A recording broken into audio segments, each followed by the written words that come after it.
Here we are once more. Some things never change. And it is the 31st of December, New Year's Eve. It means that we've got 6 hours left, is it? Just over 6 hours left of 2024. And I've been in and I've bought myself alcohol-free red wine. And 2024 is only the second complete calendar year in which I've been absolutely 100% alcohol-free. So this is for anyone who's out there who's thinking that it's difficult. It is, and it isn't. If that makes any sense. I know my hand was forced because I was in the hospital for 2 months and they don't bring you wine in hospital.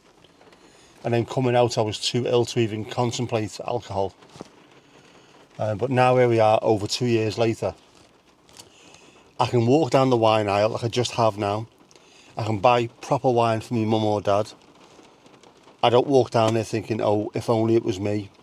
I don't miss it in the slightest. Once you get over that first couple of months, you start to become less reliant on it as a crutch. And as you get further and further along this journey, you don't miss it. You don't wake up thinking about it.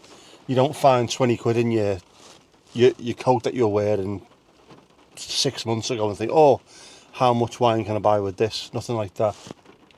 The only time I do miss it, genuinely, is on match days. When I drove past the Royal Oak, was it last week or the week before? Freezing cold day. It was that day, it was the Chelsea game, wasn't it? Yeah, where we had hailstones and wind and all kinds of stuff. And there was people stood outside having a beer in the freezing cold. And I was thinking I'd love to be there having a beer with them now.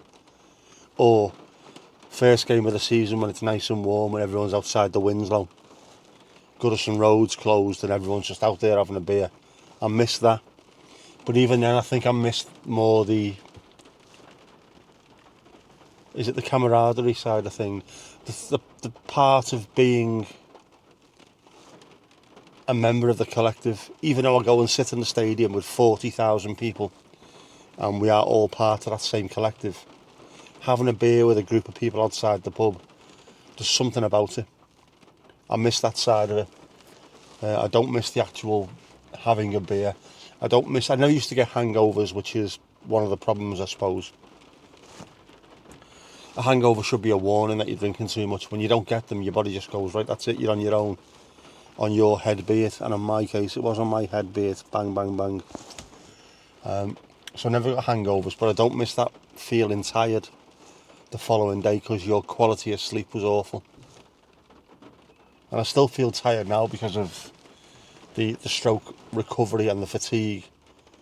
But it's a different kind of tiredness and I can deal with this. If I need to have a nap, I'll have a nap. I'm not just sitting there thinking, oh, if only I hadn't have done so much last night, I'd have been feeling better now. I won't. I know because whatever I feel, I was going to feel that way no matter what I did the previous night with the non-drinking. So I'm sticking with my cups of tea. I will have a hot chocolate when I go back because I feel like one. I'm not going to put a flake in it because they don't melt.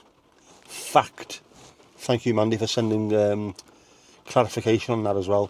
I did ask for proof on Sunday and Mandy sent me a link to it showing that flakes do not actually melt. I'm also not going to put a little mini twirl in there because apparently it goes all mushy and melts at the bottom. Was it Louise who told me that? Loads of info. That stream was brilliant on Sunday. We learned so much. But just a normal hot chocolate I will have. What have I got? What have I bought? Pasta salad and some fruit for afterwards. Because I'm dead healthy, me, like, you know what I mean? Yeah.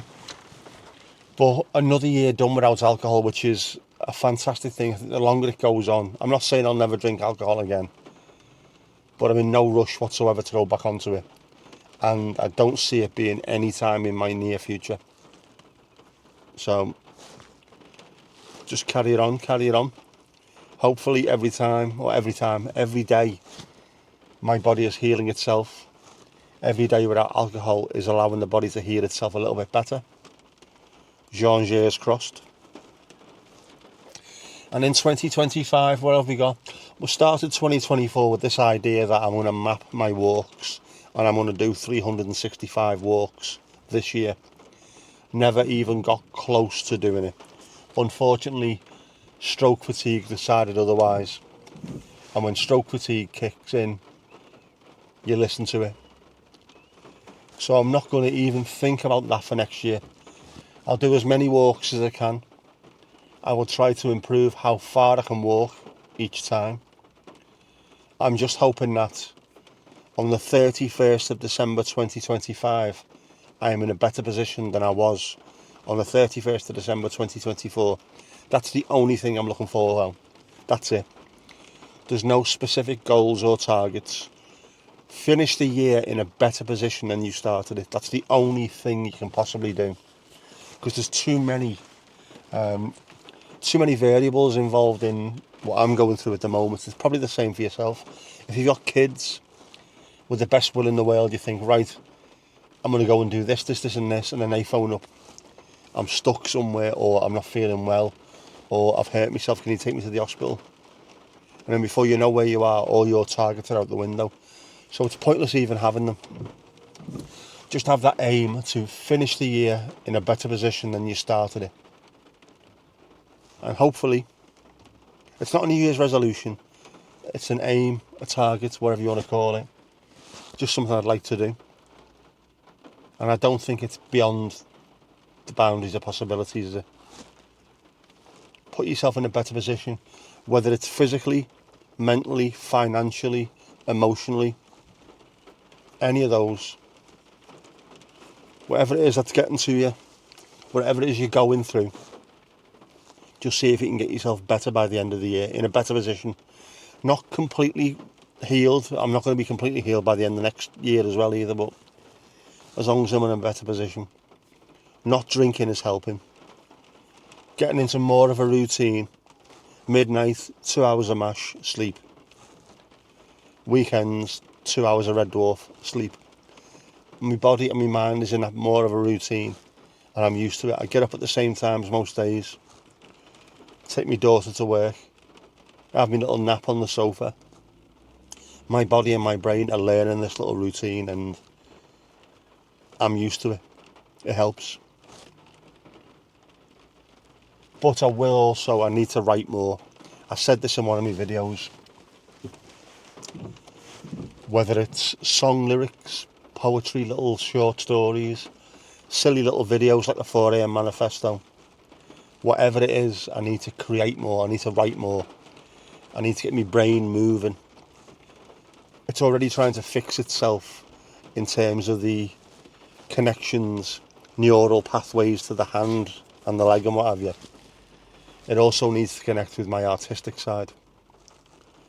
So you might see some videos that look a little bit pretentious at times, and they probably will be.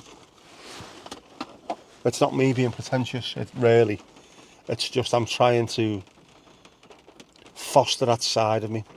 The creativity that used to be filled with picking an acoustic guitar up, writing a song, thinking it was brilliant, and then never playing it for anyone. That now needs to be nurtured in some other way. And I'm not a videographer, I'm not a filmographer, I'm not a otherographer, none of that. But video is pretty much my only outlet at the moment. So you're stuck with it, unfortunately, and I'm trying to get better at it. Trying to get better with things like whip pans. That's just on the gimbal on this camera, so it's not really me doing much, is it? But just going to try and get a little bit better. I'd love to be a good storyteller like some of the really good YouTubers, but I'm not. Which is weird, man, because I can write a story within a song, within a 3 or 4 minute song. I can write an entire story. Why can't I do that in a video? Videos only have to be about 10 minutes, don't they? Why can't I do that? Why? Delilah. Anyway, I made a cup of tea before I come out. That'll be waiting for me, and I need to have something to eat, because It kept hungry on it. I am hungry.